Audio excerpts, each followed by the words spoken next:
Are we talking about momentum because of the announcement? Or do you feel like this could be a plateau, or she could even continue to rise? When we talk about what she's gaining, I mean, more than $300 million so far. That's not a small chunk of change. I think she's going to continue to rise. I think there's a ceiling. Obviously, this country is very evenly divided. But here's the big change in the last 3 weeks. 3 weeks ago, this race was about Joe Biden. Today, this race is about Donald Trump. And the American people do not like Donald Trump. They didn't think Joe Biden could do the job, and that was a bigger problem than their concerns about Donald Trump. Now the focus is on Donald Trump, and they don't like him. He's saying that she's weird because she doesn't laugh. I think it's weird that he never laughs. And I think that the weird thing is actually sticking because people are paying attention to him now. They are not looking at Joe Biden and saying, oh, my God, the president can't get through a sentence. They're looking at Donald Trump and saying, I don't like that.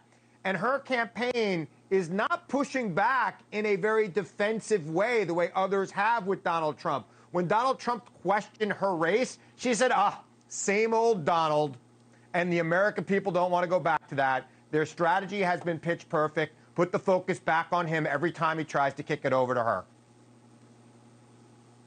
All right, Lauren, I want to weave you to the conversation. I have heard this from a number of voters. They may not like him, but they may still vote for him. Hasn't had a great week, right? That's undeniable. He is unrestrained.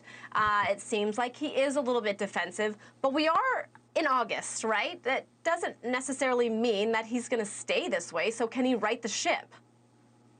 He can, but it'll be tough for him. And look, one of the problems with what Chris is saying is the data show people really don't like Kamala Harris either. She is one of the only vice presidents in recent history to be less popular than the president of the United States. We haven't seen those kind of approval numbers since Dick Cheney was blamed for the war on terror, and he was less popular than Bush for a few months. And so when she is examined, when she's under the microscope, when she's in these really high publicity, high attention scenarios, she also tends to make mistakes. And I'm not saying Trump can't shoot himself in the foot. He does it over and over again. But people this year want a reason, I agree with you, Chris, to vote for Republicans. Moderate Republicans want a reason to come home. They don't want to vote for, what they see as an extension of Joe Biden's failing administration. But Trump, with the personal attacks, just drives them away. And so if he could find a way to be the unity candidate, he said he was going to, and focus on policies, then he would be righting the ship. But I don't know if he can do that. It really remains to be seen. Okay, Lauren, I want to stay with you, but I also want to play. There's been a lot of reaction. A lot of people who are usually as cheerleaders, right, saying, it's been a tough week. So listen here, and then I want to get your reaction.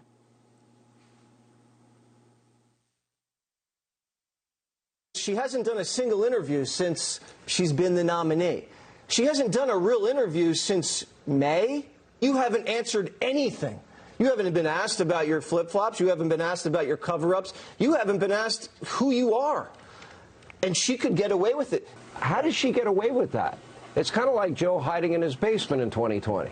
She's not very strong when she's off the cuff, when she's not reading from a teleprompter, when she is in these high-profile interviews.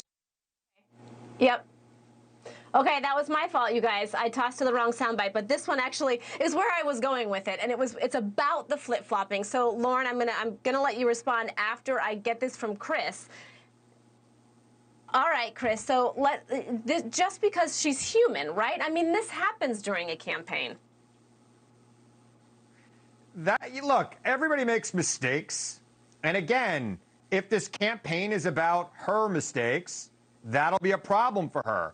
But as Lauren correctly points out, Trump is incapable of allowing this election to be about anything else but his own petty grievances. It's the same old nonsense that we expect from this guy, that we've seen, and the American people are tired of it. And Lauren is right. There are moderates in this country that would much rather vote for a Republican, but they don't want to vote for Trump. And Trump has given them no reason to vote for him. He calms them down at no point, even at his convention. If he would have gotten off the stage 10 minutes after his speech started, maybe he would have convinced some people. Thanks for watching. Go to joinnn.com to find NewsNation on your television provider. And don't forget to click the red subscribe button below to get more of NewsNation's fact-driven, unbiased coverage.